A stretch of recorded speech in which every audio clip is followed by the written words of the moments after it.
Contar também para vocês que a Polícia Federal prendeu suspeitos de ameaçar a família do ministro Alexandre de Moraes do Supremo Tribunal Federal. Janaína Camelo está conosco nessa emenda de feriado e vai trazer as informações agora.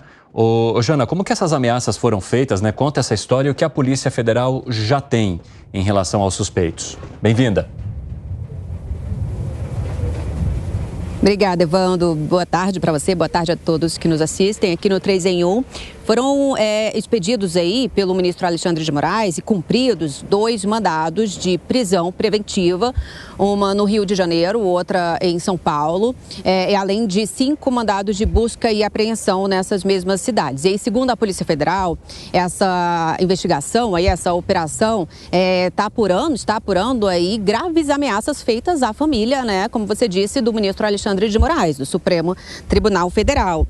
E aí, esses mandatos que foram expedidos pelo ministro foram expedidos depois de um pedido feito pela Procuradoria-Geral da República, pelo procurador Paulo Gonet. E o gabinete do ministro, inclusive, soltou uma nota mais cedo, aí revelando até os nomes desses 2 presos, que são o Raul Fonseca de Oliveira e o Oliverino de Oliveira Júnior. Os 2 são irmãos. E aí a nota diz o que o procurador disse aí, esclareceu, destacou quando pediu esses mandatos de prisão e de busca e apreensão. Disse aí que o conteúdo das mensagens, a gente tem um trechinho aí para mostrar na tela, que o conteúdo das mensagens com referências a termos como comunismo e antipatriotismo evidencia com clareza o intuito de, por meio das graves ameaças feitas à família do ministro, aí restringir o livre exercício da função judiciária pelo magistrado à frente das investigações relativas ao ato do dia 8 de janeiro. A nota também afirma que a gravidade das ameaças veiculadas, sua natureza violenta e os indícios de que há monitoramento da rotina das vítimas evidenciam o perigo concreto de que a permanência dos investigados em liberdade põe em risco a garantia da ordem pública. Só lembrando que o ministro Alexandre de Moraes é o relator aí das ações envolvendo os atos dos ataques do 8 de janeiro, né? Ele também é relator do inquérito das milícias digitais, que tem como alvo aí o ex-presidente Jair Bolsonaro, seus aliados. Inclusive, desde 2022, o ministro ele tem uma segurança reforçada por conta disso, por ter, depois de sofrido uma série aí de ameaças na internet. Então, ele tem uma segurança que é diferente dos outros ministros, né? Uma segurança a mais aí, desde 2022. Um dos presos, que foi o preso no Rio de Janeiro, que é o Raul Fonseca de Oliveira, Evandro, ele é fuzileiro naval. Segundo aí o portal da Transparência, ele é o segundo sargento na Marinha, um militar da ativa. Ele ingressou aí nas Forças Armadas em 2003. A gente, inclusive, procurou a Marinha para esclarecer, para saber se a Marinha gostaria aí, né, de esclarecer algo, mas disse que não comenta nenhum processo investigatório aí em curso, que vai aí conceder informações à Justiça se for necessário aí para ajudar no andamento da investigação. As audiências de custódia dos 2 presos vão acontecer logo mais, em 2 da tarde. Uma está marcada para as 17 horas e outra para as 5h30, para as 17h30, nas cidades aí onde os 2 foram presos. Evandro, é com você. Muito obrigado pelas informações, Janaína Camelo. Ótimo trabalho para você em Brasília. Vou fazer o giro objetivo aqui, ouvindo cada um de vocês sobre essa situação, porque independentemente das divergências, né, ou da situação polêmica que envolva o nome de Alexandre de Moraes em relação aos julgamentos, quando se parte para uma ameaça ou para algo desse tipo, a situação já começa a se inverter, né, Gustavo Segré? Eu desconheço se tem alguma prerrogativa, uma pessoa do governo, seja do judiciário, do executivo, do legislativo. Segré, um minutinho.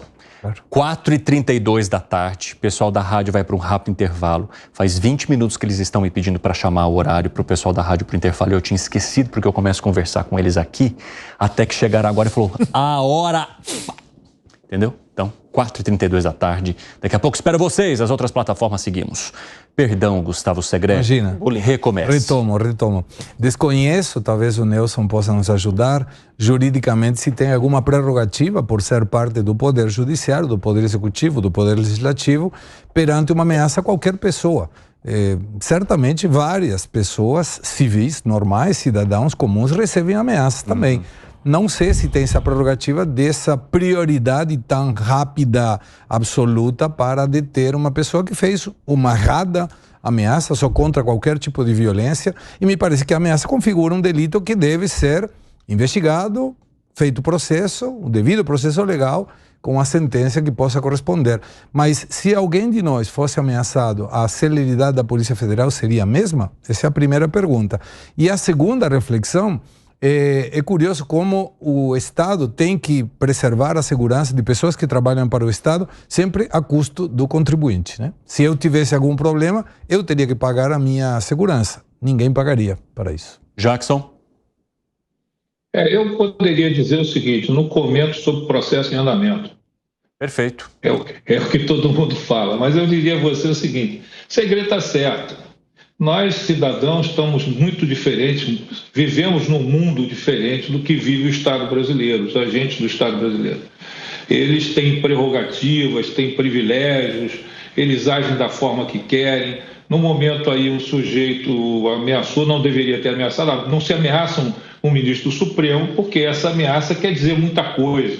Quando você ameaça um ministro, você quer de fato inibir que ele tome as decisões dele. Agora, é saber se essas ameaças inibiriam de fato ou limitariam o poder do ministro Supremo, tá certo? Agora, eu concordo com o Segredo na seguinte situação, nós somos pessoas completamente diferentes dos agentes do Estado brasileiro. Com a prisão agora dos suspeitos, a Polícia Federal deve avançar nessas questões que foram apresentadas por você, Jackson. Fala, Nelsinho. Eu também não conheço o caso em si, mas pelo que vi, não é só ameaça, viu, Segredo? Parece que nesse caso teria inclusive o crime de stalking, que é uma perseguição reiterada.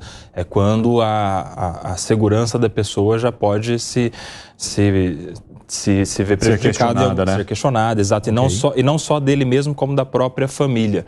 Então, parece que por esse motivo é que há um tratamento até prioritário até com prisão. Porque se for só pelo crime de ameaça, uma vez alguém ameaçou o outro, dificilmente alguém vai preso por isso, porque é um crime de meses de detenção, enfim, isso se converte em uma transação penal, né, em um acordo, cesta básica, enfim. Mas quando já há uma evolução para um stalking, uma perseguição, e aí há inclusive o risco disso se concretizar em uma violência, aí há necessidade de prisão, como a gente tem visto não só com o caso do ministro Alexandre de Moraes, mas recentemente com um que repercutiu com um médico também, uma moça de Minas Gerais, né? O crime de stalking é um crime que está cada vez mais presente na sociedade e há sim a necessidade de prisão nesses casos, porque quando não há prisão de um perseguidor, infelizmente, muitas das vezes se torna uma violência concretizada. 4h36, o pessoal da rádio está de volta. E nós estamos discutindo aqui a prisão dos suspeitos de ameaçar a família do ministro Alexandre de Moraes. Fale, Jackson. Por curiosidade mesmo, eu perguntaria, até o Nelson, o que houve com relação às ameaças que fizeram ao Sérgio Moro? Alguém lembra disso, não? O que aconteceu? O processo andou, os caras foram presos. Eu não me recordo, sinceramente, do que aconteceu com relação a esse caso. E ali foi uma ameaça muito grave ao Sérgio Moro, na época. O presidente da República chegou a desdenhar dessa ameaça, fez pouco caso disso e fez até piada. Eu continuo hoje sem saber se houve algum avanço nesse processo. E aí faço uma pergunta geral, se alguém sabe se tem alguma notícia desse assunto. Fala, Nelson.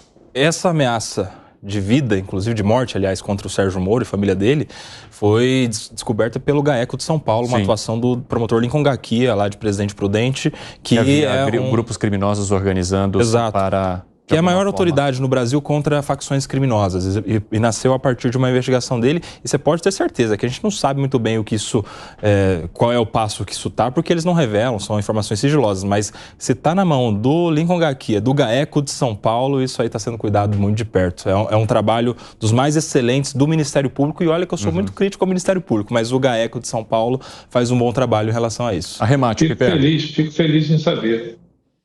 Provavelmente o promotor Gaquia também deva ter a sua segurança, deve ter tido a sua segurança reforçada. Piperno, eu estudei em Presidente Prudente e eu já conheci o Lincoln Gaquia de lá, da comunidade jurídica local lá. O Lincoln Gaquia é o seguinte, ele anda de dia e de noite com várias viaturas da Polícia Militar. Não só ele, os filhos vão para a escola, tem um policial na porta. Assim, é uma pessoa que, por combater o crime organizado, não só ele, mas como muitos outros, ele é o principal, abre mão da privacidade pro resto da vida. Ele vai aposentar voltar e vai continuar andando com segurança. A gente já viu outros casos também de juízes federais que passam pela mesma situação. Sim. Fale, Piper. Importante esse esclarecimento do Nelson, porque é verdade, eu já tive notícia de outros juízes, promotores, que também têm segurança e, obviamente, o ministro Alexandre Moraes, até por conta de várias das suas ações e posicionamentos nos últimos anos, ele, claro, vai ser sempre alvo de algum grupo, de algumas pessoas mais exaltadas. Agora, minha última dúvida em relação a isso, Nelson, é saber se, por exemplo, esse fuzileiro, caso se constate realmente a culpa dele, né, enfim, nessa ação, ele seria julgado pela Justiça Civil ou pela Justiça Militar? Boa pergunta, Piper. Tem que estudar. Na semana que vem tem resposta. Dá um tempo pro Nelson também, pelo amor de Deus. Lança uma pergunta. Só lembrando o Piper, que foi bom você levantar essa bola, Piper. Tivemos casos de juízes que foram assassinados também, né? Aqui no Rio de Janeiro você tem um caso da Patrícia Scioli e outros que foram assassinados, porque no caso da Patrícia Scioli, na época, foi a PM que matou, e exatamente no dia que tiraram a segurança dela. Exatamente, bem lembrado, Jackson Vasconcelos. Eu quero trazer um outro tema aqui também, que vai cair sobre você de novo, Nelson, porque a gente vai falar de OAB. Vambora. Nelson, se prepara teu repertório aí, tá tudo indo por cima do Nelson hoje.